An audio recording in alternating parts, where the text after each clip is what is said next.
आज़ादी से आपका खास नाता रहा है। तो क्या कभी आपको इस आज़ादी की कीमत चुकानी पड़ी? अगर कोई बाज जो है वो परवाज़ भर रहा है तो उसको एक वक्त के बाद पूरा आसमान मिलता है। वहाँ बहुत तन्हाई है क्योंकि वहाँ बहुत भीड़ नहीं है, वहाँ कुछ नहीं है। पर अगर आपको पता हो कि वहाँ ऐसा ही होगा तो शायद वहाँ का दुख ज़रा कम होगा। आपको प्लस्तर लगाना भी आता है, वो थोड़ा बताइए आप। कभी डाँट खा के, कभी कर के तो मिलाओ ऐसे, फिर मिलान लग जाते थे। फिर जब मिलान लग गए तो फिर करते-करते हो गया। ईश्वर ऐसा। और धन पर आपके क्या विचार हैं? ईश्वर को मानती हैं आप? सिर्फ टैलेंट, हार्ड वर्क काफ़ी है या गॉडफादर की ज़रूरत पड़ती है? कितना अजीब बात है ना, मैं एकदम फनीली ये बात कह सकती हूँ, गॉडफादर का तो नहीं पता, गॉड की ज़रूरत पड़ती है, पर मैंने थोड़ी देर पहले कुछ और क्लेम कर दिया है। आजकल हम देखते हैं कि यार फ़िल्मों कितने से अच्छे सवाल पूछती हो तुम लड़की। पहले लोग गानों की वज़ह से फ़िल्म में जाते थे, लेकिन आजकल कंटेंट ड्रिवन हो गया है। लेकिन कहीं न कहीं वो आप मिस करती हैं लार्जर देन लाइफ़ वाली फीलिंग जब हम थिएटर पे जाते हैं और गानों की कमी? अगर पूर्णतः मेरी बात हो रही है तो मैं बिल्कुल लार्जर देन लाइफ वाला ज़्यादा मिस नहीं, मैं बहुत सूक्ष्मता वाला जीवन मिस करती हूँ। तो अपन 2026 में और कहाँ-कहाँ भानु को देख सकते हैं? कौन-कौन से फ्यूचर प्रोजेक्ट्स में आप काम कर रही हैं? एक वेब सीरीज आने वाली है मार्च में, समर ऑफ 76 करके, सोनी लिव पे। नमस्कार, मेरा नाम है चारू अग्रवाल और आप देख रहे हैं IBC 24 का एक खास पॉडकास्ट। आज जो हमारे साथ शख्स मौजूद हैं, उन्हें आप गन्स एंड गुलाब्स में टीचर के रूप में देख चुके हैं। ये मेरा घर में शानदार परफॉर्मेंस करते हुए विटनेस भी कर चुके हैं और तो और ये आप ही की यानी कि छत्तीसगढ़ की बेटी भी हैं। टीएस भानु, आपका बहुत स्वागत है हमारे इस पॉडकास्ट में। भानु, आपका बहुत-बहुत स्वागत है IBC 24 के प्लेटफॉर्म में। Thank एक you. समय वो था जब आप बतौर एंकर के रूप में यहाँ पर काम करती थी और अब as a guest. How does it feel? और आप मिस करती हैं एंकरिंग करना? यार इतना बोलना हो ही जाता है लोगों से मिलकर, ये सब कुछ तो इनफैक्ट मैं बहुत थक जाती हूँ थोड़ा सा भी बोल के, बहुत कम पॉडकास्ट करती हूँ। पर क्योंकि मैं हमेशा कहती हूँ, छत्तीसगढ़ में कोई कहता है कि अच्छा आप पहुना आए हैं का, मैं कहूँ नहीं नहीं नहीं, पहुना नहीं है जी, गाँव घर की बेटी हैं, जब बुलाते हैं तो आ जाता है, इसी वाला। रायपुर से आपका क्या खास कनेक्शन है? मैं आपके परिवार के बारे में जानना चाहूँगी, आपकी अपब्रिंगिंग, छत्तीसगढ़िया आप इतना बढ़िया बोलती हैं, तो वो थोड़ा बताइए आप। परिवार, पिता रंगमंच में रह चुके हैं, हाँ। कैसे? कहाँ से शुरुआत हुई? पापा यहीं पे जॉब करते थे। वैसे हैं हम दक्षिण भारत से, लेकिन क्योंकि उनकी नौकरी सिंचाई विभाग में यहाँ पर थी, तो वो यहाँ काम करने आ गए। और फिर पैदा हम दक्षिण भारत में हुए, लेकिन पले-बड़े हम यहीं पर सिविल लाइन्स में ही। अच्छा। और वो बिल्कुल साधारण सा घर परिवार और मोहल्ला था हमारा, और जहाँ पे सब छत्तीसगढ़ी थे और हम ही बस मद्रासी थे। लेकिन बाद-बाद में हम भी छत्तीसगढ़ी हो गए और मैं तो पूरी ही छत्तीसगढ़ी हो गई शायद। तो अभी भी ऐसा होता है कि जब मैं एयरपोर्ट आती हूँ तो सीधे अपने पुराने मोहल्ले और 1-2 और जगह हैं जहाँ मैं जाती हूँ, और उसके बाद घर जाती हूँ। तो मम्मी कहती हैं कि अच्छा वहाँ ला था, वहाँ ला था, वहाँ ला था, और पता है सीधा कभी नहीं आई टुरिया इसी के। आपने अपने एक इंटरव्यू में बताया कि आपको प्लस्तर लगाना भी आता है। वो थोड़ा बताइए आप, कैसे? अच्छा, यार अब एक तो सरकारी कॉलोनी जो होती है वहाँ पे हर काम पंचवर्षीय योजना के तहत होता है, और जब होता भी रहता है तो बड़ा धीरे-धीरे होता है। तो जो लोग आते हैं वो धीरे-धीरे काम करते हैं। अब वो अपना पलस्तर कर रहे हैं, हमको खेलना होता है। जैसे कोई मुरुम मिट्टी डाल के चला गया, हम उसमें खेल रहे हैं। और जब वो आया अगले दिन काम करने, तो अब हमारा रिश्ता इस मुरुम मिट्टी से जम चुका है ना। हाँ। अब वो आया है तो हम वहीं बैठे हुए हैं और उससे कह रहे हैं कि एला कैसे करता हूँ, हमला सिखा दो तो। ऐसे एला मैं करूँ, मैं करूँ, क्यूरियोसिटी होती है बच्चों की। हाँ। तो कभी डाँट खा के, कभी कर के तो मिलाओ ऐसे, फिर मिलान लग जाते थे। फिर जब मिलान लग गए तो फिर करते-करते हो गया, और पापा भी क्योंकि करते ही हैं, या साथ में अंकल कर रहे हैं, बाजू वाले अंकल अपने घर बना रहे हैं, तो हम लोग अपना काम उनके साथ लग जाते थे। ये भी कि दोस्त लोग हैं, मज़ा आ रहा है, तो सब कुछ मज़े आने में ही शुरू होता है और फिर सीखते चले गए। बॉर्न एंड बॉट अप आपका रायपुर से ही है? जी, बिल्कुल, यहीं पले-बड़े हैं। कॉलेज भी यहीं किया, पीजी भी यहीं किया। ओके। पीएचडी करने वाले थे, वो नहीं किया और फिर चले गए बॉम्बे। अभी आप बॉम्बे में आप छत्तीसगढ़ को याद करते हैं? बहुत याद करते हैं। खाना याद करते हैं, घर याद करते हैं, बाइक राइड बहुत याद करते हैं। अच्छा, आपको बाइक चलाने का शौक है? बहुत, बहुत, बहुत दोस्तों की बहुत सारी बाइक्स चलाई हैं, अपनी भी चलाई हैं, फिर मोपेड है घर पे वो। तो जब भी आते हैं अक्सर कार पे कहीं नहीं जाते। इनफैक्ट पूरी फैमिली जब कार में जा रही होती है, तो हम कहते हैं नहीं, नहीं चाबी छोड़ के जाना, हम गाड़ी में आ रहे हैं अपने, ऐसे करके। तो हम अपनी एक्टिवा में जाते हैं, मुँह बाँध के, चश्मा-वश्मा लगा के। बहुत बढ़िया। भानु, पहले एंकरिंग, फिर उसके बाद रेडियो जॉकी, फिर उसके बाद एक्टिंग और मॉडलिंग? क्या सफ़र रहा? मतलब कैसे ये स्विच क्या था? एक्चुअली मैं बहुत ही अगर ईमानदारी से बोलूँ तो वो बस जो जैसा होते गया उसमें वैसा रमते गए। उसमें बहुत ऐसा ये नहीं था कि ये करना ही है वाला। हुँ, मतलब मैं हमेशा कहती हूँ कि 16 साल में हमने नौकरी शुरू कर दी थी।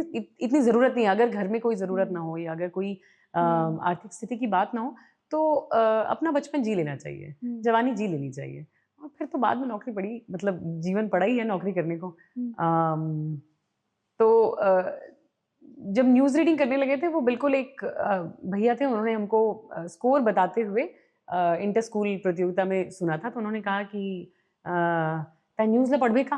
मैं बोली भैया मैं अभी 12वीं पास हूँ मैं कैसे हुँ, पढ़ूँ ऐसे करके? तो बोले लेन प्रैक्टिस करे बरा जा ऐसे करके। तो यहाँ एक लोकल एम चैनल करके हुआ करता था। हुँ, तो हम उस गर्मी में प्रैक्टिस करने चले गए तो हम अपने साइकिल चला के जाते थे वहाँ भरी गर्मी में और सीख लेते थे और फिर सीखते-सीखते वहाँ न्यूज़ पढ़ने लग गए। हुँ, तो सप्ताह में 1 बार, फिर 2 बार, फिर 3 बार। फिर एक और चैनल में उसके बाद एक और ग्रैंड न्यूज़ हुआ करता था, उसमें न्यूज़ पढ़ने लग गए। फिर ज़ी हुँ, 24 घंटे में न्यूज़ पढ़ने लग गए, हुँ, ऐसा हुआ। फिर उसके बाद जब रेडियो जॉकी का बुलावा आया, तो फिर रेडियो जॉकी में लगा कि देखते हैं, हुँ, इसको भी करके देखते हैं। और फिर रेडियो जॉकी किया। पीआरओ की नौकरी लग सकती थी क्योंकि हुँ, नेशनल प्लेयर थे हुँ, और पीजी खत्म कर रहे थे। लेकिन लगा कि अ, अब थोड़ा-सा ये शायद नौकरी से ब्रेक भी लेना था या कुछ और या देखना था कि क्या संभावनाएँ हो सकती हैं। हुँ। जीवन जीने की संभावनाएँ ढूँढ रहे थे। नौकरी या सफलता की संभावनाएँ मैंने कभी नहीं ढूँढी। कहते हैं कि मुंबई हर किसी को अपना बना लेती है, तो आपको रास आ गई मुंबई? हाँ, एक अलग तरह की अ, आज़ादी है वहाँ पर। डर नहीं है, समय किसी भी समय आप आ जा सकते हैं। बहुत मेहनत-कश लोगों का शहर है। अ, हुँ, अगर आप कोई भी एक आइडिया देते हैं, उस पे काम जल्दी होता है। तो वो सारी चीज़ें और आज़ादी सबसे प्रमुख थी आई थिंक। हुँ, क्योंकि मुझे वहाँ बहुत आज़ाद महसूस हुँ, होता था अपने होने की मैंने पूरी ज़िम्मेदारी ली हुई है और हर बार अपने आप को अपने विचारों की कसौटी पे हुँ। कसा है, उसके लिए लड़ाई की है, उसमें जीत-हार जो भी है वो समय-समय की बात है। पर वो जर्नी बहुत सुंदर है, वो यात्रा बहुत सुंदर है। इससे पहले भी मैंने आपको आज़ादी पर बोलते हुए बहुत सुना है। आज़ादी से आपका ख़ास नाता रहा है। तो क्या कभी आपको इस आज़ादी की कीमत चुकानी पड़ी? हाँ, मतलब बहुत बार जब आप अपनी ज़िम्मेदारी संपूर्ण रूप से खुद लेते हैं, आप कंडीशनिंग को तोड़ने की कोशिश करते हैं। आप जितने भी एक सुरक्षा कवच आपके आस-पास बना होता है, घर परिवार, लोगों और हुँ, कंडीशनिंग भी आपको वो फ़ील कराती है। कितना सच है हुँ, वो अलग बात है। तो जब आप वो सब तोड़ते हैं तो कई बारी अ, बहुत अकेलापन महसूस होता है, बहुत ज़्यादा, बहुत हुँ, तन्हाई। पर अगर आप ये सोच कर जाएँ कि उस रास्ते में आपको अकेलापन मिलेगा और वो उसकी कीमत है तो फिर वो मसला हल हो जाएगा। तो मतलब अगर कोई बाज जो है वो परवाज़ हुँ, भर रहा है, तो उसको एक वक़्त के बाद पूरा आसमान मिलता है। हुँ, वहाँ बहुत तन्हाई है क्योंकि वहाँ बहुत भीड़ नहीं है, वहाँ हुँ, कुछ नहीं है। पर अगर आपको पता हो कि वहाँ ऐसा ही होगा, तो शायद वहाँ का दुःख ज़रा कम होगा। पूरी पूरी तरह हुँ, मतलब कम होगा ये बोला नहीं जा सकता, पर हुँ। कम से कम एक्सेप्टेंस से, किसी भी चीज़ की स्वीकारोक्ति से वहाँ का गम और खुशी दोनों ही साधारणतः बने रहते हैं, बराबर मात्रा में रहते हैं। बहुत ज़्यादा या बहुत कम नहीं होता। जब आपको इतनी भीड़ में भी कभी अकेला फ़ील होता है जैसे आपने बताया, हुँ। तो क्या थॉट प्रोसेस रहता है या आप क्या यूजुअली करती हैं? मैं उस अकेलेपन को देख लेती हूँ। अच्छा। मुझे मैं हमेशा एक बात कहती हूँ अपने दोस्तों से कि I don't think so how much power I hold in general, but I definitely have a lot of endurance कि मेरे अंदर कुछ भी चीज़ों हुँ, को सहन जैसे हुँ, एक उदाहरण है कि अगर ये बिल्डिंग गिर रही होगी, हुँ, तो हो सकता है कि मैं इसको ऐसे बचा नहीं पाऊँगी मतलब वो मुझसे नहीं होगा। लेकिन जब ये पूरा मलबा हो जाएगा तो मैं उसके बीच से मलबे से निकल कर बाहर ज़रूर आऊँगी। वाओ! तो मेरे अंदर उस तरह का एंड्योरेंस है। हुँ, और जब एंड्योरेंस होता है तो वो पावर का एक हुँ, तरह का रूप है। तो वो हुँ, तो जब कभी बहुत अकेलापन महसूस होता है तो मैं उस अकेलेपन को देख लेती हूँ कि आज की हुँ, सच्चाई और इस वक़्त की यही है कि यही अकेलापन है। आप कुछ बहुत ज्यादा कर नहीं सकते, हाथ पैर मार के भी क्या ही कर लोगे, कैसे ही दूर हो जाएगा, क्योंकि अब वो तो है ना। हाँ। तो फिर अब देख लो उसको, सह लो, छट जाएगा वो भी। एक पेंगुइन थ्योरी इसी से रिलेटेड ओहो अभी चल रही है, तो मैं आपके विचार जानना चाहती हूँ नहीं कि अरे भाई ये पॉपुलर कल्चर की कोई बात हम नहीं कर रहे हैं। ये बड़ा पेंगुइन थ्योरी, इसमें रील्स बहुत मजेदार बन रहे हैं हाँ मगर, हाँ हाँ और बिल्कुल। आजकल मैं सिर्फ रील्स देख रही हूँ उसके, हाँ। उस थ्योरी का। और जिस डायरेक्टर की वो आवाज है वो बहुत हम्म, अच्छी है, तो हम्म, मुझको वो बहुत अच्छा लगता है। हम्म, अरे यार देखिए, हम्म, हम जीवन में वैसे भी अकेले ही हैं, चाहे हम्म, चाहे कितना भी कारवां हमारे साथ चले, काफिला चले, दो लोग चलें, साथ चलें, कोई भी चलें, हम जीवन में सर्वथा अकेले रहेंगे। और ये इसकी अंतिम सच्चाई है, जो मुझको अब तक लगती है। अब नहीं होगी तो भी क्या ही कर सकते, मुझको तो लगती है। बिल्कुल। आपको किसी भी व्यक्ति को अगर परखना हो या उनसे बात करना हो तो तालीम बहुत इम्पोर्टेंट होती है। आपको देख के, जैसे मैंने फर्स्ट टाइम आपसे मिली मैं, तो लगा कि यार क्या कंडीशनिंग हुई है आपकी। आपने अपने परिवार के बारे में बताया, फादर के बारे में बताया। मैं थोड़ा आपकी मदर के बारे में जानना चाहूंगी कि उनसे कैसा बॉन्ड रहा, क्योंकि बढ़ते उम्र के साथ, पहले बचपन में लगता था कि मुझे पापा जैसा बनना है, लेकिन बढ़ते उम्र के साथ हम बहुत अपनी माँ जैसी हो जाती बिल्कुल हैं। बिल्कुल तो क्या बिल्कुल, आपके साथ भी ऐसा ही है? 100%। तो बचपन में क्योंकि पापा रंगकर्मी रहे हैं, तो बड़ा फैसिनेटिंग है ना कि हम्म, पापा नौकरी में भी जाते हैं, पापा साइकिल भी चलाते हैं, पापा हम्म, सामान भी उठाते हैं, पलस्तर भी करते हैं, लकड़ी का काम भी, तो बेसिकली सब कुछ तो इनको आता है ऐसा लगता है ना। हम्म, पर हम ये नहीं सोचते कि कोई घर भी चला रहा है, आप लोगों को पढ़ा भी रहा है, और खुद एकदम मतलब एमएससी आईआईटी लेवल पे पढ़ा हुआ है उस जमाने में। हम्म, तो आप नहीं समझते हैं ये सब कुछ। और बचपन में मेरा एक ब्लॉग है जिसमें मैंने ये बात लिखी थी कि अ, अ, चाय देती थी ना मम्मी, तो उनकी चाय हमेशा ठंडी हो जाती थी, और हम लोग अपना बड़ा पी लेते हैं और बड़े मजे से, जिन हम्म, कुछ रहता है तो खा लेते हैं ऐसे वाला ना। तो और हम कहते थे कि हम्म, अरे चाय ही तो है, काहे हम्म, जबरदस्ती ऐसे बोल रही हो कि मैं ठंडा हो जाएगा, पी लोगी तो क्या हो जाएगा, है ना, काम करते करते थोड़ा पी ली नहीं थी। मतलब वो सारी जो डीप। एकदम हाँ। एकदम ही 2 रुपए की बात है, ये नहीं करनी चाहिए, जो भी कर रहा होगा उसको नहीं करनी चाहिए प्लीज हम्म, क्योंकि बाद में जब आपको अकल आती है तो बहुत बुरा लगता है। तो अब अकेले रहते हैं, हाँ, और अब बिल्कुल कॉफी का एक काउंटर है, हाँ, सब कुछ है, बड़ा ना सुंदर, सब हाँ, कुछ ही हाँ, लगा हाँ, रखा है। और कोई है भी शायद कि जो मदद भी कर दे और ऐसा, पर अक्सर अब मेरी जो कॉफी है वो ठंडी रह जाती है। कुछ याद आ जाता है, कुछ रखा हुआ होता है, कोई काम करना होता है, कोई फ़ोन कॉल लेना होता है, या उसी समय कुछ हो जाएगा जीवन में, सबको ही उसी समय याद आता है। हम्म, और बस इत्मीनान से वो, या फिर इस कमरे में रख के भूल गए, हम्म, उस कमरे में चले गए, वहाँ रख के भूल गए, वहाँ चले गए, स्टडी में चले हम्म, गए। तो कुछ-कुछ हो होकर, या ब्रेकफ़ास्ट बन रहा है तो ये बना लेते हैं, तो ये कर लेते हैं, तो ये कर लेते हैं, वो कर, और चाय ठंडी रह जाएगी, कॉफ़ी ठंडी रह जाएगी। तो अब मुझे लगता है कि ये खुद के साथ होता है, वो तो परिवार सँभाल रही थी। हम्म, तो तो मैंने बोला, वो उस ब्लॉग में लिखा था कि अब अक्सर मेरी चाय जो है वो ठंडी रह जाती है। कि उस समय नहीं समझ में आया था हम्म, अ, कि हमको लगता था चूल्हे पे खाना पकता है, नहीं भाई, चूल्हे पे सब्र पकता है। और जितना भी हमको सब कुछ आसान लगता था, हम्म, वो सब कुछ बहुत कठिन है। जो माएँ करती हैं वो हम्म, हमको ऐसे दिखता नहीं है, या हम उसको देख नहीं पाते हैं। जब हम बड़े हो जाते हैं, हम्म, तो हम धीरे-धीरे उनका एक छोटा-सा प्रतिरूप तो बनते ही जाते हैं, और जब आप हम्म, अकेले रहने लग जाते हो तो वो ज़्यादा अच्छे से समझ में आता है। अ, तो धीरे से मुझको भी ये बात समझ में आई हम्म, कि उनका ज़्यादा बड़ा योगदान रहा है हम्म, कि बिन थके हर दिन बोलना कि चलिए, चलिए पढ़ने बैठिए, है ना? बिन थके ये खाना है, बिन थके ये मतलब हम्म, सालों साल एक ही शब्द रिपीट हुआ है। हम्म, और सालों साल एक तरह की जीवन उन्होंने जिया है। इसमें आप बिल्कुल बाहर जा रही हैं, आप कुछ कर रही हैं, अरे आप लड़ाई भी कर रही हैं बाहर, हम्म, तो एक बदलाव तो है ना। हाँ, उनके जीवन में वैसा नहीं है ज़्यादा। वो हम्म, बिल्कुल उन्हीं चीज़ों से जूझ रही हैं, उन्हीं चारदीवारी, हम्म, उन्हीं आंगन, और बिल्कुल वो सरकारी घर का सेटअप, हम्म, और वो खुद विस्थापित हैं, वो हम्म, दक्षिण भारत से हैं, और वो छत्तीसगढ़ में आई हैं रहने। हम्म, तो एक विस्थापित इंसान जो बंध गया है कहीं पे, कितनी हम्म, बड़ी त्रासदी है ये, अब हम्म, सोच के लगता है, तब नहीं लगता था। तो इतने अच्छे इंसान नहीं रहे हैं शायद उस समय तो अब लगता है वो ओवर कंपनसेट करेंगे हाँ, हाँ, कि नहीं नहीं तुम ठीक थी मम्मी, हम ही गलत थे हम ही गलत थे। हाँ। मैं आपके विचार फेमिनिज्म पर भी जानना चाहती हूँ, क्योंकि आपने इतना कुछ बोल दिया ना डेप्थ में कि आपके लिए फेमिनिज्म क्या है। और इसके साथ मैं ये भी जानना चाहती हूँ, जैसे आजकल काफ़ी डिबेट चल रहा है फेमिनिज्म के ऊपर। कई जो लड़के होते हैं, आज के दौर के लड़के, वो कहते हैं कि अपनी जो मदर के स्ट्रगल्स को ग्लोरीफाई करते हैं कि यार मेरी माँ ने तो किया था तो ये तो बहुत नॉर्मल सी चीज़ है, तो उस पर आपका क्या टेक है? उनको जो नॉर्मल लग रहा है वो नॉर्मल नहीं है। और सारी लड़ाई जो है वो आपको जो नॉर्मल लग रहा है वो नॉर्मल नहीं है, बताने की है। जो थोड़ी देर पहले हम भी अपने लिए बोल रहे थे कि हमने उसको काफ़ी कह दिया है कि काफ़ी आसान है, या हमें जो लगता रहा, मैंने कहा कि अरे यार बहुत ख़राब इंसान थे, वो वाली बात। तो वैसे ही नहीं, जितने लोगों को लग रहा है वो बिल्कुल नॉर्मल नहीं है, और आपको ये समझना पड़ेगा। और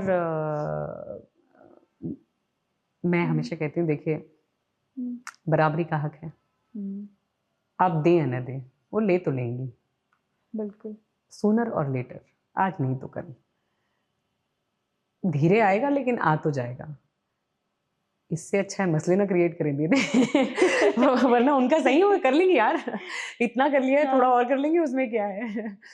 तो और इसमें कोई डिबेट नहीं होनी चाहिए, एवरीबडी शुड बी फेमिनिस्ट। अरे यार आप हाशिए पे खड़े लोगों के साथ, या थोड़े भी कमतर लोगों के साथ, या थोड़े भी दुखी लोगों के साथ आपको हर वक्त होना चाहिए। वो तो एक बेसिक ह्यूमैनिटी ग्राउंड्स है। तो अब इसमें डिबेट क्या है? कोई डिबेट ही नहीं है कोई डिबेट, कह दिया हमने। बिल्कुल, भानु आपके शब्दों का चुनाव काफ़ी कमाल है। तो अब अभी रिसेंटली क्या पढ़ रही हैं? और मैं ये जानना चाहती हूँ आपके रूम में कितनी किताबें हैं, या अब तक कितनी आपने किताबें पढ़ ली है? कौन किस लेखक को आप ज़्यादा पढ़ती हैं, या अभी क्या रिसेंटली आप पढ़ रही हैं? सब कुछ बताइए। बहुत सारी किताबें, काउंट नहीं है उसका। अच्छा। तो हमारे घर में कुछ 6 खिड़कियाँ हैं, और 6 खिड़कियों पे किताबें हैं। और खिड़की जो है वो कुछ 5x3 की है, और एक खिड़की जो है वो 6x8 की है। तो इन सब पे सिर्फ किताबें हैं। तो इतनी किताबें हैं, लेकिन जितना पढ़ना चाहते हैं उतना पढ़ नहीं पाते। इसका गम हमेशा सालता रहता है। जैसे इस साल जनवरी से अब तक 1 जनवरी से अब तक हमने 2.5 किताबें और आधा कहीं कहीं से कुछ और पढ़ा है, पर किताबों में से 2.5 किताबें पढ़ी हैं, जो कि अभी मुझको साल रहा है, क्योंकि आज 26 जनवरी हो गई है। तो ऐसा है। जिन किताबों को मैं ज़्यादा पढ़ती हूँ उसमें मैं बहुत सारी किताबों को बहुत बार पढ़ती हूँ, कई बार। और ये बहुत सुंदर बात है कि जिस लेखक की किताब मुझको दुनिया में सबसे ज़्यादा पसंद है, मैं उनको दुनिया में सबसे ज़्यादा पसंद हूँ, ये उनकी बोली हुई बात है। तो बताइए नाम। जिसमें विनोद कुमार शुक्ल जी आते हैं। दादा जो हैं वो मुझको बहुत प्यार करते हैं, बहुत ज़्यादा। और उनके अंतिम वक्त में भी हम उनके साथ थे, हम हॉस्पिटल में भी थे। हम रायपुर में, हमारा प्रवास उस वक्त सबसे ज़्यादा लंबा दिनों का रहा। पिछले 12-13 साल में इतने दिन हम रायपुर में कभी नहीं रुके। जब दादा की तबीयत खराब थी तब रुके थे, और दादा हमारा सबसे बड़ा कारण थे रुकने का। और पूरे घर परिवार को ये बात पता है कि ये अपने लिए नहीं आएगी, हमारे लिए नहीं आएगी, कभी नहीं आएगी, पर अब दादा की तबीयत खराब है, ये रह गई है, ऐसे वाला। तो विनोद दादा, उनकी मैंने सारी किताबें लगभग पढ़ ली हैं, सब कुछ ही पढ़ लिया है मैंने। उनकी सारी कविता संग्रह पढ़ लिए हैं, सब कुछ ही पढ़ लिया है। पर मैं रिपीट में उसको बहुत पढ़ती हूँ। और अब क्योंकि वो है नहीं, तो आप और रिपीट में पढ़ते हैं। पर मुझे पता है कि बहुत सारा उनका लिखा हुआ भी संकलित नहीं हुआ है, जो शाश्वत भी संकलित कर रहे हैं। अच्छा। और वो देह रूप में भले नहीं है, लेकिन वो हमेशा यही रहेंगे। लेखक कभी भी जाता नहीं है, लेखक कभी स्वर्गीय नहीं होता, लेखक हमेशा होता है। तो वो और आएंगे और हम और पढ़ेंगे। उसके अलावा मुझे जे कृष्णमूर्ति बहुत पसंद है। जिड्डू कृष्णमूर्ति जो फिलोसफर है, उनकी कोई किताब उन्होंने नहीं लिखी है, पर उनके बहुत सारे जो वक्तव्य हैं उसका कंपाइलेशन करके लोगों ने किताबें लिखी है। मतलब उनको कंपाइलेशन करके जे कृष्णमूर्ति फाउंडेशन की किताबें हैं। तो मैं उनको पढ़ती हूँ बहुत। मुझको अज्ञेय बहुत पसंद है, मुझको शेखर एक जीवनी बहुत अच्छी लगती है। मुझको निर्मल वर्मा बहुत पसंद है।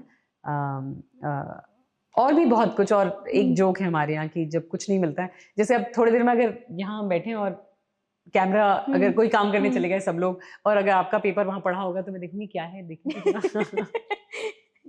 हाँ, मतलब ऐसे कुछ भी पढ़ सकते हैं यहाँ उठा के, हाँ ये भी तो है, यहाँ से भी कुछ ले लेंगे। हाँ, ऐसे अच्छी किताबें हैं यहाँ भी। साहित्य से इतना लगाव कैसे हो गया? कब हुआ? मुझको लगता है जब आप बहुत अकेले रहते हो, तो शायद किताबें आपको बहुत संबल प्रदान करती हैं। तो उसी तरह पढ़ना शुरू हुआ। और जब बॉम्बे चले गए तो और ज़्यादा, क्योंकि फिर बहुत अकेले रहने लग गए। या कभी किसी किरदार को ढूंढते हुए कोई किताब, यार ऐसा लगता है कि उसमें कोई नायिका थी, वो ऐसा कुछ मैच हो जाता है, तो वो किताब फिर ले आए। या कहीं कुछ सुन लिया तो पढ़ लिया, इस तरह। पर मुझको लगता है कि पढ़ना बहुत संबल देता है और समझने का मौका भी देता है, खुद को भी और दूसरे को। कि जैसे हम अक्सर अपने आप को तो समझने की कोशिश करते रहते हैं या जानते हैं, बड़ा बोलते हैं, लेकिन दूसरों की परेशानियों को, उनके जीवन को बहुत ज़्यादा समझने की कोशिश नहीं करते हैं, या फिर जज बहुत करते हैं, क्योंकि उनका जो पक्ष है बहुत ज़्यादा हमको पता नहीं होता। लेकिन जब आप किताबें पढ़ते हैं तो आप हर किरदार का अपना पक्ष जानते हैं, क्योंकि लिखने वाले ने उसके मन की भी भावनाएं लिखी हैं। अच्छी किताबों में तो बिल्कुल होता है ऐसा, तो उनके मन की भावनाएं लिखी हैं कि एक व्यक्ति अकेले में क्या सोचता है वो उसमें होता है। तो हो सकता है कि अगर मान लीजिए मुझे आपसे कोई नाराजगी है या मैं किलस रही हूँ किसी बात पे या कुछ ऐसा, तो अगर मैं ठीक ठाक किताबें पढ़ती हूँ या जज ना करना जानती हूँ, तो मुझे लगता है ठीक है ना, उसका भी अब तक कोई सच रहा होगा, वो भी अपनी किसी चीज़ से गुजर रही होगी, क्या हो गया अगर ईश्वर ऐसा। और धर्म पर आपके क्या विचार हैं? ईश्वर को मानती हैं आप?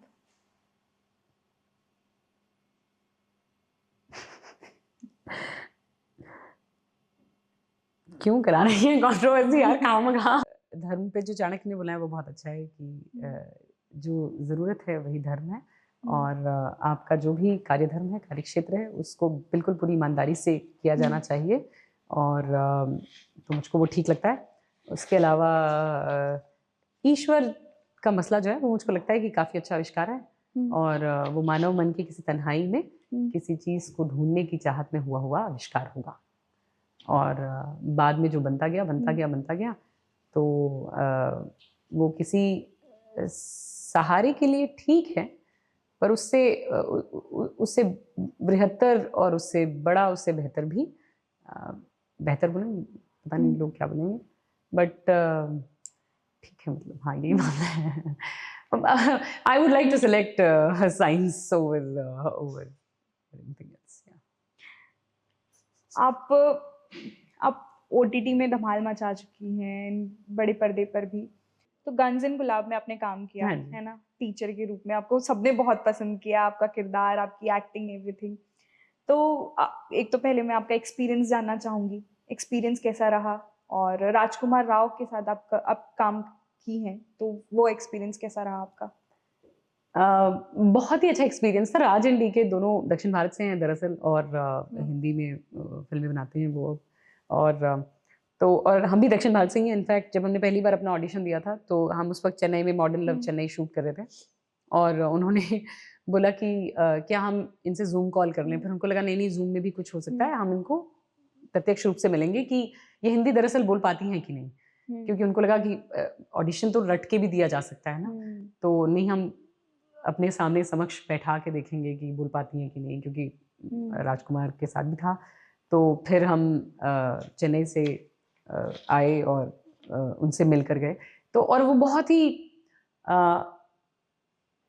तकरीबन एक बयार चलती है कि आपको एक तरह के लोग चाहिए होते हैं, या एक तरह का बड़ा नाम चाहिए होता है, या एक तरह की स्टैंडिंग सोशल मीडिया पे चाहिए होती है। इन सारी चीज़ों को धता बताते हुए एक लड़की जो साउथ में, और पहले एक द फॉरगॉटन नाम ही कर चुकी थी और साउथ में एक फिल्म कर चुकी थी, जिसको मोस्टली लोग साउथ इंडियन एक्टर के रूप में जान रहे थे, क्योंकि फॉरगॉटन नाम में भी हमारा किरदार तमिल लड़की का था, और जो फिल्म हमने की थी वो भी तमिल थी। सो लेकिन उसको इतनी बड़ी वेब सीरीज़ में चांस देना और उसको बहुत पसंद करके बिल्कुल उसके नाम पे खड़े रहना, वो राज एंड डीके की अपनी बहुत अच्छी बात है। और अक्सर वो ऐसा करते हैं, मतलब राधिका आप्टे को भी उन्होंने अपनी फिल्म ले लिया था। राधिका का पहली बड़ी फिल्म जो थी वो शोर इन द सिटी थी। ऐसा उन्होंने बहुत सारे टैलेंट को मौका दिया है, तो हम भी उनमें से एक हैं। तो बहुत बहुत सुंदर लोग हैं वो दोनों, और बिल्कुल हमारी अभी भी बात होती है और हमेशा बात होती है, और बहुत बहुत अच्छे डायरेक्टर्स हैं। राजकुमार राव बहुत सधे हुए एक्टर हैं, और इनफैक्ट उसमें पूरा, मतलब पूरी स्टारकास्ट ही बड़ी अमेजिंग थी कि इनफैक्ट उसमें सतीश कौशिक जी भी थे, और हमने अपने हाथ से लेखा पालक, क्योंकि हम एक पालक बनाते थे, तो वो मैरियट में उसका नाम रख दिया गया लेखा पालक। अच्छा। क्योंकि उसकी रेसिपी बताई थी हमने, और हमने इतना अच्छा बनाया था, तो सतीश जी ने कहा कि अरे वो क्या है जो सब लोग खा रहे हैं, लिखा पालक भी ट्राई करना हाँ है। हमको भी खाना है। तो हमने कहा अरे हम आपके लिए बना देते हैं। तो फिर हमने उनको अपने हाथ से बना के खिलाया एक्चुअली, और तो इतने सारे लोग थे, और उसमें दुलकर सलमान है जो हमारे बहुत अच्छे दोस्त हैं, गुलशन देवैया बहुत अच्छे दोस्त हैं हमारे, और आदर्श गौरव भी है, वो भी हमारे अच्छे दोस्त हैं। पर गुलशन और लाइक दुलकर मतलब वो अपने नाम कितना सुंदर काम करते हैं बिल्कुल। और इतने साधारण तरीके से वो बात करेंगे और क्योंकि हम तीनों ही तमिल बोल सकते हैं ओके। जी, तो हम सब एक दूसरे हाँ। से तमिल में बात करते थे और उन लोगों के साथ काम करने का अनुभव बहुत बहुत सुंदर रहा कि मतलब ये बिल्कुल अपने शीर्षस्थ लोग हैं और उनका बड़ा नाम है, लेकिन ये आपको बहुत ज़्यादा कंफर्टेबल फील कराएंगे। इनफैक्ट वो जिस सुंदर तरीके से उन्होंने हमारे शॉट्स के बाद हमारी तारीफ की है, उसकी उम्मीद हमको उनसे नहीं थी। और गुलशन और मैं तो बिल्कुल 8-8 घंटे हम ब्रेकफास्ट लंच साथ में करते थे, मतलब हम अच्छा, ब्रेकफास्ट इतनी करके अच्छी मिलते थे। बॉन्डिंग हो गई थी। हाँ, हाँ, हाँ, अभी भी हम बहुत अच्छे से बात करते हैं, मिलते हैं, पिज़्ज़ा खाने जाते हैं और वैसा हाँ। और हमारी तकरीबन मतलब हर चीज़ में बात हो सकती है, पेन से लेकर, कप से लेकर, पेंटिंग्स से लेकर हाँ। हाँ, हर चीज़ पे। एस्ट्रोनॉमी सब उसने मुझे इनफैक्ट एक नासा का टी-शर्ट भी गिफ्ट किया है। हाँ। अरे वाह! Very nice. यस। आप रोज़ बॉलीवुड को बहुत नज़दीक से देख रही हैं। अभी हम 2026 में अभी आपको लगता है कि अभी भी क्या कास्टिंग काउच और ये सब होता है? मौके मिलते हैं दूसरे स्टेट से आए हुए लोगों को? जी, मैं खुद उसका उदाहरण हूँ तो नहीं मिलते मतलब तो हैं, उस मौके तो हाँ। मिलते हैं, बिल्कुल। मैं अपनी बात कहना चाहूँगी क्योंकि आप मतलब अगर आपने कोई एक्स्ट्राऑर्डिनरी क्लेम कर दिया तो फिर एविडेंसेस भी होने चाहिए आपके पास ऐसा, तो अब मेरे पास कितने हैं ये नहीं पता। पर अब बहुत हद तक एक मामला जो है वो लोकतांत्रिक हो चुका है। आप बिल्कुल आप लिख सकते हैं, अगर आप बड़े डायरेक्टर हैं, मैंने आपको लिखा, आप आपके पास वो पहुँच जाएगा, चाहे मेल के थ्रू पहुँचे, चाहे मैं आपको अगर इंस्टाग्राम पे मैसेज करूँ या अगर व्हाट्सएप का नंबर है तो बिल्कुल। और अगर आप मिलना चाहें तो आप कहेंगे कि हाँ जी, हम मिलके एक मुलाकात करते हैं, देखते हैं कैसी है या लुक टेस्ट करके देखते हैं उस फ़िल्म के लिए जिस फ़िल्म के लिए आपने उनको मैसेज किया हुआ है। उसके अलावा कास्टिंग डायरेक्टर्स बहुत सारे हैं अब। तो और बिल्कुल वो कास्टिंग के लिए बुलाते हैं और हमारे साथ अब तक ऐसा नहीं हुआ है और मुझको एक चीज़ लगती है कि अगर कभी किसी के साथ ऐसा होता भी है, तो शुरुआती दौर पे आपके पास ना बोलने की का जो एक मौका होता है वो होता है और कई बारी कोई हो सकता है कि बहुत निरीह हो, डरा हुआ हो, तो उसकी भी जब बात आए तो आपको उसको मान्य तो करार देना होगा। लेकिन हमारे हिस्से में अब तक ऐसा कुछ नहीं आया है और हम जैसे मैंने पहली बार ही बोला था कि मैं अपने जीवन को सफलता की कसौटी पे नहीं कस रही हूँ। तो मेरे लिए सफल होना उतना महत्वपूर्ण नहीं है जितना अपनी शर्तों पे काम करना और जो मुझको बिल्कुल ही पॉलिटिकली सही लग रहा है उस वक्त के जो मेरे विचार हैं उसके अनुरूप कार्य करना। सिर्फ टैलेंट, हार्ड वर्क काफ़ी है या गॉडफादर की ज़रूरत पड़ती है? कितना अजीब बात है ना, मैं एकदम फनीली ये बात कह सकती थी, गॉडफादर का तो नहीं पता, गॉड की ज़रूरत पड़ती है, पर मैंने थोड़ी देर पहले कुछ और क्लेम कर दिया है तो बड़ा मुश्किल है, ये लाइन अच्छी है पर बोल नहीं पा रही हूँ। तो नहीं यार, गॉडफादर तो नहीं, मतलब कौन ही गॉडफादर है ये भी हो सकता है ना, नहीं ऐसा तो नहीं है, पर जीवन में अच्छे लोगों की ज़रूरत आपको हमेशा पड़ती है। आपको जो समझाएँ, जो दोस्त आपके हैं, जो जैसे हमारे जीवन में अनुराग वो इंसान है, सुधीर मिश्रा जिनके साथ हम 2 बार काम कर चुके हैं और हम तीसरी बार भी करने वाले हैं। हाँ, तो वो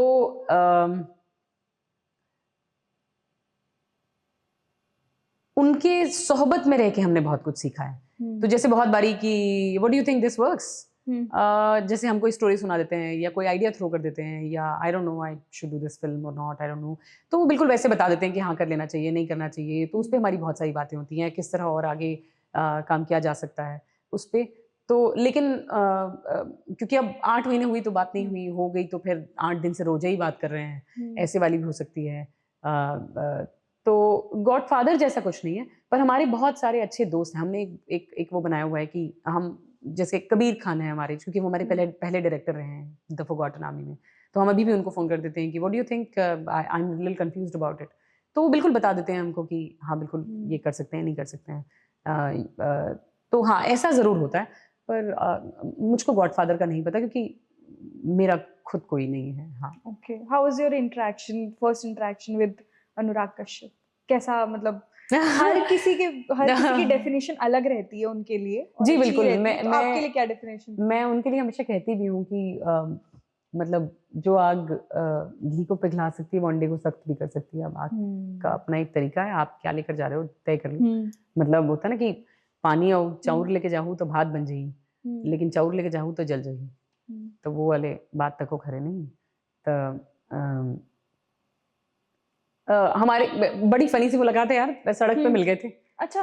हाँ, एकदम मतलब हाँ। एकदम रैंडम सड़क पे मिल गए थे। एक बार मुकेश छाबड़ा के यहाँ हाँ। उनकी एक ओपनिंग हो रही थी और हम लोग बहुत स्ट्रगलिंग आर्टिस्ट थे, तो हम बड़ा दूर से देखने गए थे कि उनका एक ठोक ऑफिस इनॉग्रेशन हो रहा है, वहाँ लोग आ रहे हैं। हाँ। तो एक और हमको तो पता भी नहीं था, हमारे एक और दोस्त थे जो बड़े ये सब पे ध्यान में रखते थे। दोस्त भी नहीं, मतलब एक ऑडिशन देने गए थे, तो उन्होंने कहा कि मैं उधर जा रहा हूँ, तुम भी चल लो। हाँ। और मुझे लगा कि वहाँ से एक जगह जहाँ मुझे जानी है वहाँ की दूरी जरा कम हो जाएगी, तो यहाँ तक के रिक्शे में बैठ के जाया जा सकता है, क्योंकि तब हम लोग पैदल जाते थे या कभी कभी बस ले लेते थे। हाँ। पर ये जो व्यक्ति थे तब वो रिक्शा लेते थे, तो अच्छा। मुझको लगा कि बस वो दूरी कम करने के चक्कर में हम चले गए। हाँ। और हमारा कोई ध्यान कुछ नहीं है, हम बिल्कुल गए और मुकेश छाबड़ा के ऑफिस की ओपनिंग हो रही थी और मैंने बिल्कुल अनुराग को देखा निकलते हुए, और सुधीर मिश्रा तब थे, अब तो सुधीर हमारे दोस्त हैं, तो उनको देखा निकलते हुए, इम्तियाज निकल रहे हैं और अनुराग ने मुझे देखा और and he looked at me for like 15-20 second या ऐसा, और एकदम छोटे से थे हम,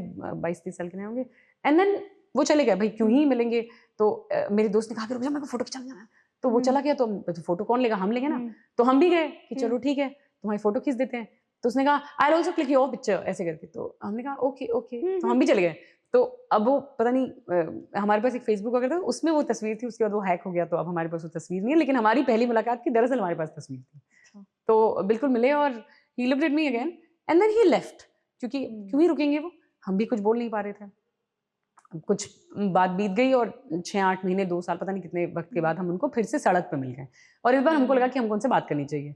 आराम नगर एक एरिया है जहाँ पे बहुत सारे ऑडिशन थे, हम भी ऑडिशन देने गए थे। वहाँ एक जिम होता था जिसमें वो जिम करने आते थे। अच्छा। तो हमको देखकर वो भी खुद रुक गए। हाँ। और उनको पता है कि ये सोच तो रही है, अभी बोल नहीं पा रही है। Anurag is quite smart that way, is the really good film maker we have now. तो वो अपना रोल करने लग गए सिगरेट निकाल के, कि वो भी अपना टाइम बाय कर रहे थे कि चलो इसको दे देता हूँ टाइम।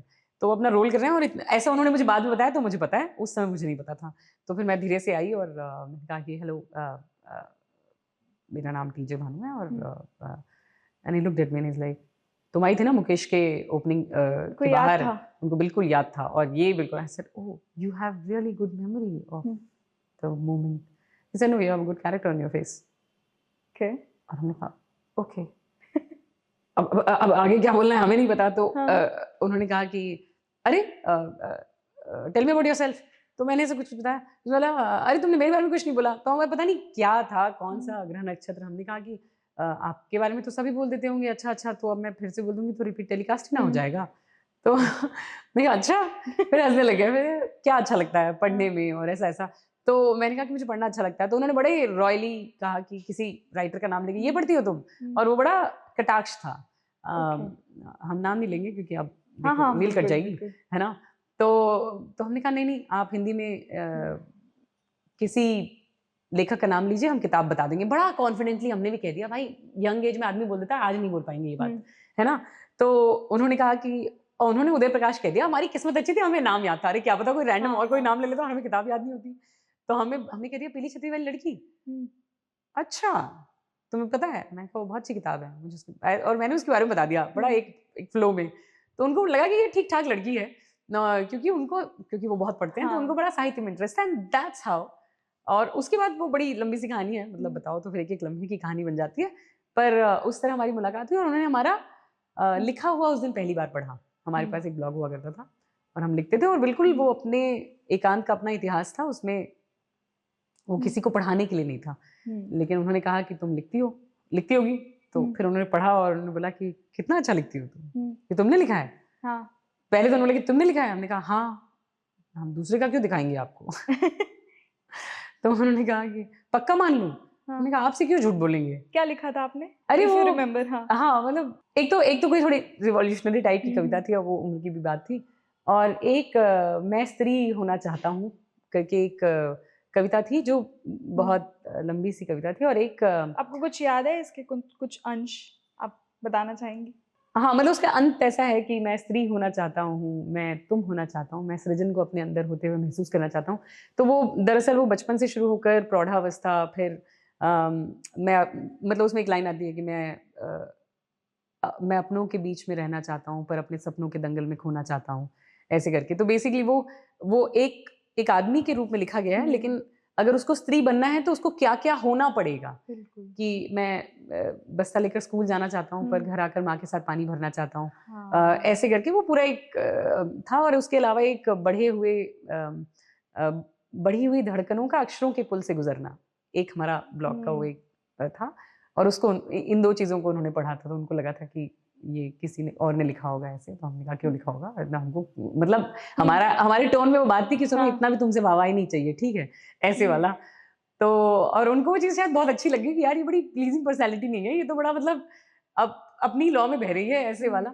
और फिर बाद में फिर दोस्ती हो गई, और शायद लिखना उसमें प्रमुख था कि उनको बहुत अच्छा लगा कि हम लिखते हैं। और वो हमेशा कई सालों तक हमको बोलते रहे कि लिखना, लिखना, लिखना, तुम बहुत अच्छा लिखती हो। दादा भी हमको कहते रहे। अ, किया नहीं ये किया वो अलग लिखना, बात है। साहित्य, इतनी अच्छी हिंदी होना, ये एक्टिंग में कैसे हेल्प करता है आपकी? बहुत सारे अच्छे किरदारों को जब आप पढ़ते हो, हुँ, तो आपके किरदारों में वो कहीं न कहीं झलक जाता है, जो किरदार आप निभाते हो। हुँ, अब वो हो सकता है कि आपने जो मतलब आप वो किरदार मेरे साथ ही पढ़े हों, ये ज़रूरी नहीं है। पर जो किरदार मैं जी रही हूँ, उसमें एक जो बात है, जो आपको अनकहा-सा है, वो अगर आपको अच्छा लग रहा है, तो मेरे लिए उतना काफ़ी है। हुँ, तो और लिखना-पढ़ना बहुत काम आता है।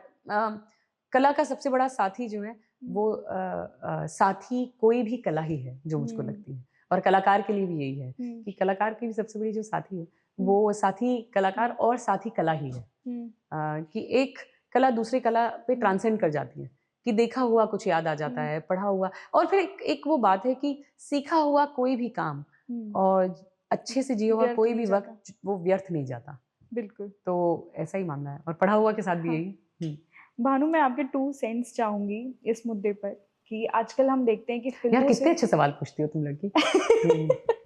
हाँ, थैंक यू सो खराब मामला मच। नहीं है कि मैंने ये पॉडकास्ट के लिए हाँ कह दिया, वरना भाई पॉडकास्ट सफल हुआ मेरे लिए। अरे मैं बहुत आलसी हूँ, हाँ। पॉडकास्ट नहीं करती, मना करती हूँ। आपको करना हर दिन की चाहिए। एक बार नहीं, नहीं, बिल्कुल नहीं। मैं ये सोच के रखी थी कि मैं after the interview I will plead you कि you should start your own channel और समथिंग। आप इतना अच्छा बोलती अरे हैं। नहीं यार, क्या नहीं, करेंगे? एक इतना क्यों बोलना है जीवन में? अरे पिछले सबके 1-2 अपने महीने से जीवन हैं। हमारे जो मेरी इंस्टाग्राम फीड है ना, वो हाँ, आपकी रील से भर गई थी। कितनी तो रील क्या मैं है बनाती भी नहीं हूँ दोस्तों, ये सब नहीं, झूठ नहीं, चल रहा है। आपने आप नहीं बनाती हैं, लेकिन आपके जो पॉडकास्ट के रील्स कट-कट हाँ, के रील्स हमारे कट-कट के तरफ डाल आ रहे देते थे हैं। ना। हाँ, तो वापस लौटते हैं। मैं हुँ, ये जानना चाहती हूँ कि आजकल देखते हैं हम एक पैटर्न कि जब से स्टोरी ड्रिवन मूवीज़ चल चुकी हैं ओटीटी हुँ, पर, तब से जो फ़िल्मों में गाने हैं, वो लगभग खत्म हो चुके हैं। हुँ। पहले लोग गानों की वज़ह से फ़िल्म में जाते थे, लेकिन आजकल कंटेंट ड्रिवन हो गया है। लेकिन कहीं न कहीं वो आप मिस करती हैं लार्जर दैन लाइफ़ वाली फीलिंग जब हम थिएटर पे जाते हैं और गानों की कमी। What's your take? नहीं, अगर पूर्णतः मेरी बात हो रही है तो मैं बिल्कुल लार्जर देन लाइफ वाला ज़्यादा मिस नहीं, मैं बहुत सूक्ष्मता वाला जीवन मिस करती हूँ। हुँ, मतलब मुझे बिल्कुल, जैसे एक सेंटिमेंटल वैल्यू करके एक फ़िल्म आई है इस वक़्त, जिसकी बहुत बात भी हो रही है। अब्रॉड वग़ैरह में और ऑस्कर्स की लिस्ट में भी है वो अपने हिसाब से। हुँ, पर मुझको जीवन को सूक्ष्मता से देखना है। हुँ, मेरा जो मनोरंजन है वो लार्जर देन लाइफ या ये सब चीज़ों से, या मतलब मुझे खुश करने के लिए इतना कुछ करने की ज़रूरत नहीं है। 500 ट्रक्स को बर्बाद करने की हुँ, ज़रूरत नहीं है, या कोई किसी को मार दे रहा है। एक होता है ना कि जैसे मैं आपको बता रही हूँ, हीरो का भाई मर जाता है, वो एक कहानी है। हुँ, पर वो जाके 4 लाख लोगों को मार दे रहा है, या 2 लोगों को मार दे रहा है, या मतलब 20 लोगों को मार दे रहा है, तो वो भी तो किसी के भाई ना हुए। हाँ। ये सवाल कोई क्वेश्चन नहीं पूछ रहा है, ये क्या हो रहा है? तो वो बड़ा हुँ, ऐसा हो जाता है कि भाई वो भी तो अपनी लाइफ का हीरो है। उसको बस हुँ, अभी उसको उस तरह से दिखाया नहीं जा रहा है, वो अलग बात है। हुँ, तो मुझे जीवन को सूक्ष्मता से देखना है, और मुझे सूक्ष्म कहानियाँ सुनने और कहने की हुँ, चाहत है। और उसमें मुझे लगता है उसमें भी म्यूज़िक का हुँ, बहुत कमाल, जैसे मसान एक फ़िल्म है, हाँ, उसके गाने कितने सुंदर हैं। अब वो बिल्कुल बैकग्राउंड में ही ना आ रहे हैं, चुपकी वो सी रेल सी गुज़रती है, हाँ, खूब दुष्यंत कुमार सर की कविता, और फिर थरथराता हूँ। उसके आगे हाँ, वरुण ग्रोवर ने लिखा है, होमाज है वो उनको। अ, तो उसमें भी तो है ना गाने, हुँ, मन कस्तूरी, हुँ, जगत दस्तूरी वाला, जो तो ऐसे जब आप बहुत सूक्ष्मता से अपनी बात कहेंगे तो बिल्कुल उसमें संगीत आएगा, और बहुत अच्छा संगीत ही आएगा।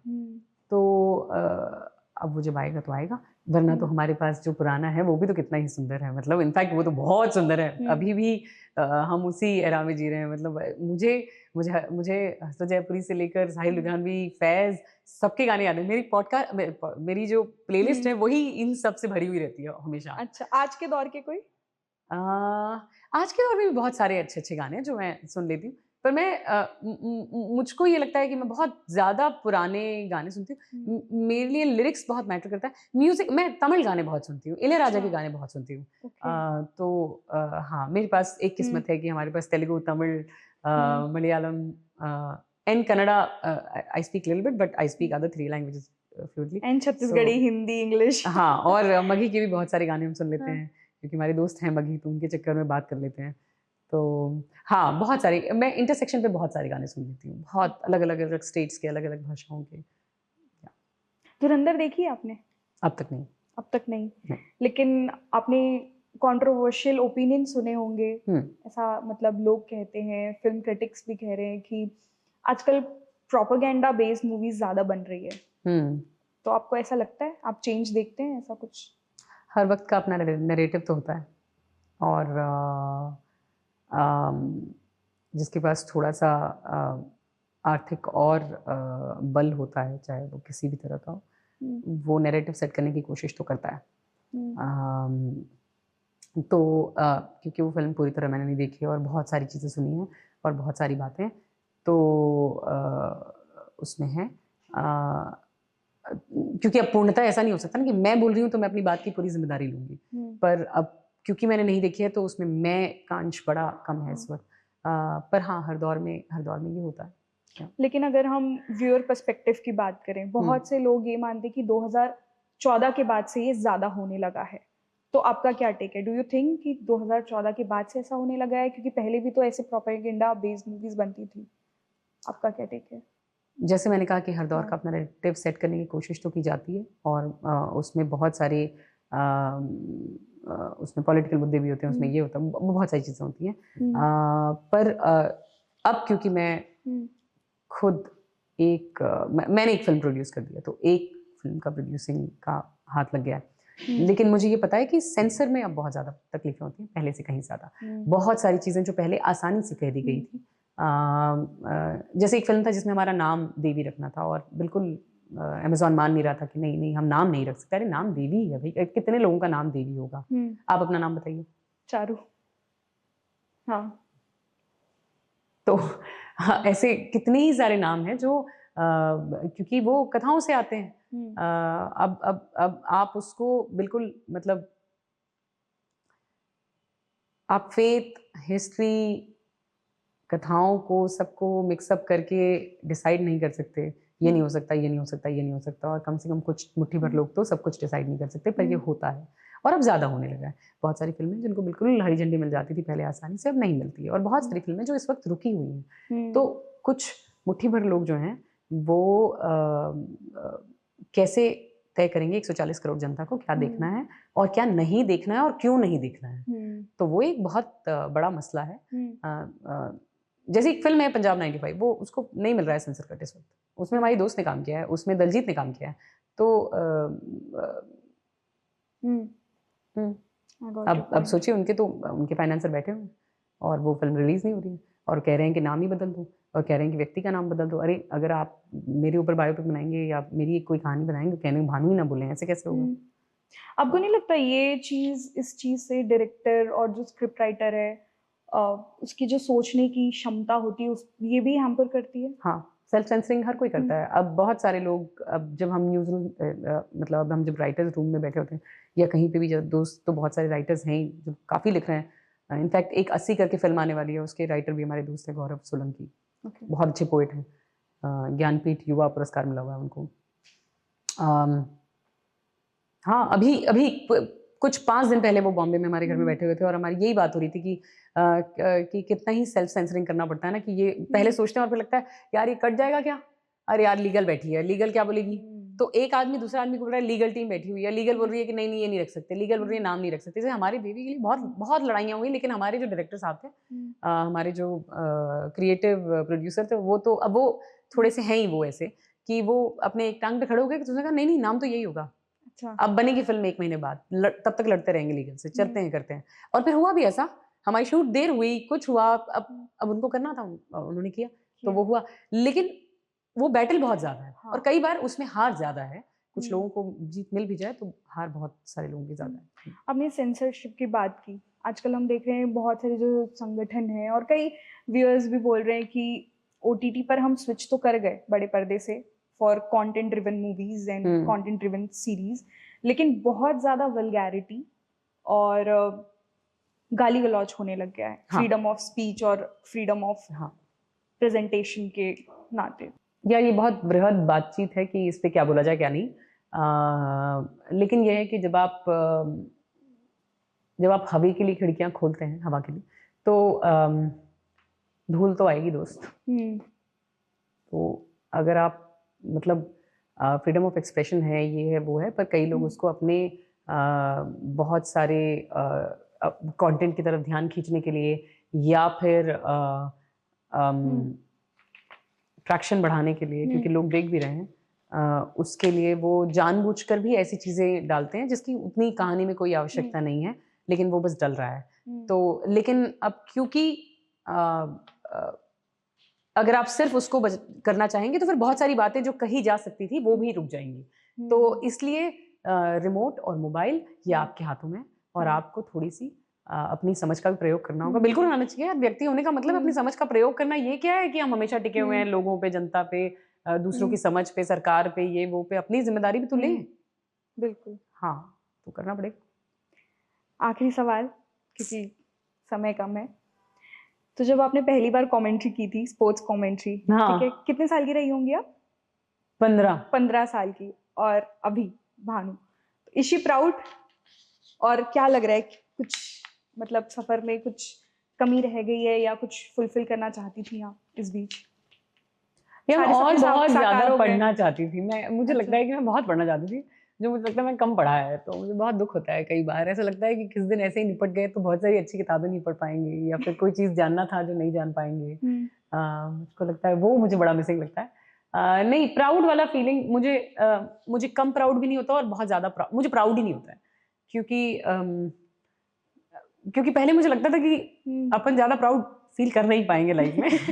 हाँ, काफी बेसिक ही आदमी है, तो ये वाली फीलिंग को ही हटा देते हैं कि हमको प्राउड होना भी नहीं है और फील कराना भी नहीं, दूसरों को भी नहीं करना है, अपना भी नहीं, तो इस वाले को एलिमिनेट कर देते हैं। तो उस चक्कर में उससे बहुत दूर रहे। तो अब क्योंकि बात तब बोल दी थी, क्योंकि तब तुम खुद प्राउड नहीं कर सकते थे, तो अभी भी उस बात में लेकिन टिके हुए हैं। तो नहीं, मुझको प्राउड नहीं होता, क्योंकि मुझको लगता है कि बेहतर जीवन जीने को ही अच्छा जीवन माना जाए। मतलब कोई बहुत सफल हो जाएंगे, कोई कुछ हो जाएगा तभी हम प्राउड फील करेंगे, ऐसा नहीं है। कोई इंसान किसी दिन बहुत अच्छा महीन काम कर सकता है दूसरे के लिए, अपने लिए, और उस दिन ही वो सफल हो सकता, मतलब वो अपने आप को सफल मान सकता है, अपने आप पे प्राउड कर सकता है। उसके लिए उसको दुनिया को सर्टिफिकेट देने की जरूरत नहीं है कि आप इतने अच्छे एक्टर हैं, नहीं है, वो है। आप अच्छे कलाकार हैं, आप अच्छे कलाकार हैं। नहीं बनी बात नहीं बनी, बन गई बात बन गई, तो बन गई तो कौन से ही, मतलब आप भी तो ऊपर ही जाओगे, जिसकी नहीं बनी वो भी जाएगा। तो पहुंचना तो सबको आसान से एक ही तरीके से। मुझे बहुत अच्छी लगी आपकी ये चीज, आप जो पूरे पॉडकास्ट में अपन यूज कर रहे हो ना, छत्तीसगढ़ी टच आ रहा है, तो अपन 2026 में मन अपन सब चलत भाई। 2 ठोक 4 ठोक ही चला थे जीवन में अबू तक के। तो अपन 2026 में और कहाँ भानु को देख सकते हैं? कौन से फ्यूचर प्रोजेक्ट्स में आप काम कर रही हैं? एक वेब सीरीज आने वाली है मार्च में, समर ऑफ 76 करके, सोनी लिव पे। वो सुधीर मिश्रा ने डायरेक्ट की है, और इमरजेंसी के दौरान की कहानी है। एक तमिल फिल्म आने वाली है जो कि श्रीलंकन तमिल फिल्म है, जो हमने श्रीलंका में जाके शूट किया है। और एक हिंदी फिल्म जिसको हमने प्रोड्यूस किया है, और जो इस वक्त बर्लिन फिल्म फेस्टिवल में है। ओह, कांग्रेचुलेशंस! जो मुझे 2 दिन पहले पता चला। और उसमें हम एक्टर भी हैं। और तो वो फिल्म अब जब रिलीज होगी, क्योंकि रिलीज का मसला बहुत मुश्किल होता है यार। बाकी तो मतलब फिल्म बनाना भी मुझे लगता है अब आसान है, रिलीज करवाना बड़ा मुश्किल है।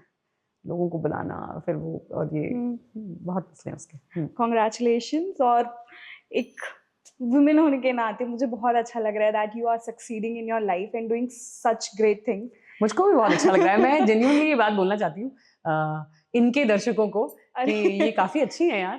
थैंक यू सो मतलब अच्छे मच। सवाल पूछती हैं और बड़ी समझदार सी हैं और थोड़ी बेबाक हैं और डरती नहीं हैं। तो ये अच्छी बात है। आप बिल्कुल फ़ॉलो करते रहिए इनको। थैंक यू सो हाँ। मच। एंड आपको कैसा लगा ये इंटरव्यू, कैसा लगा ये पॉडकास्ट, आप कमेंट में हमें ज़रूर बताएं और देखते रहिए IBC 24। नमस्कार।